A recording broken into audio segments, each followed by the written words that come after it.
Maikai kayadagi athingba piraklabasu Manipur da thokliba irang asigi chapchaba horokpham amadi hauzik oiriba phibam India lengak amadi malemgi meeyam khanghannaba leptana sandokhigani haina RPI Athwalegi National Secretary Maheshwor Thounaojam na phongdokre ngarang Guwahati da pangthokani haina tawba peace protest thingduna pangthohan kidaba amadi mahakpu athingba House arrest tawduna thambagi matangda ngasi Delhi da pangthokpa paugi mifam amada wafam asi mahakna phongdokhibani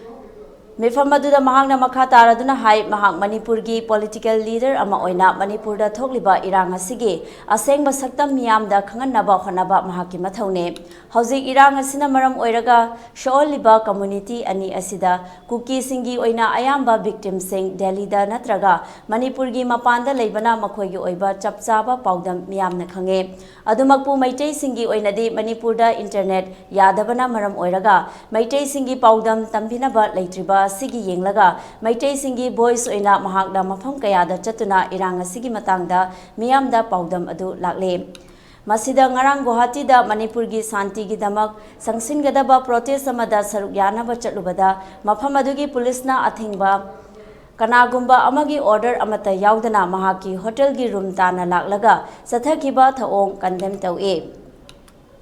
Mahagasi mamangda criminal record leiba miyoi amasu nate maduda criminal amada chathagadaba activity gumna ahingi matamda mahakki hotel da koisinduna thamlaga protest pangthokpa yaroi amadi media dona amata ngangba yaroi haiba wafam asi laibak thibane Manipur da thokliba irang asigi pauda meeyam khangna phongdokpa yadribagi maram karigino manungda kari agenda leirabano haina mahakna wahang tawrakle Hinduda ingonda protest tawba yaroi ana hairaga changa ibado yamna khoigi right to live right to privacy khoigi article 21 constitution gi matungina khoigi ahingduda FIR amaga yawon lakpa nate khoigi ai sa criminal record leiba mi su nate FIR amta su isagi nongta leiba nate leitaba mi du da masana changa aga ahingduda hoi mayamna politely haijai haiba budi hairaga khoigi yam request tawna hai request tawraga sir hayeng protest yawbiganu aduga aigi room dudani ko harise haijari se aduga khoigi national north east media da wangang biganu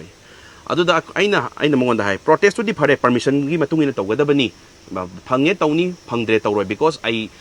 ain thugairaga thaba amda tawzaroi yauzaroi adubu tawre phange tawni phangdre tokani nai haijai adubu mahakna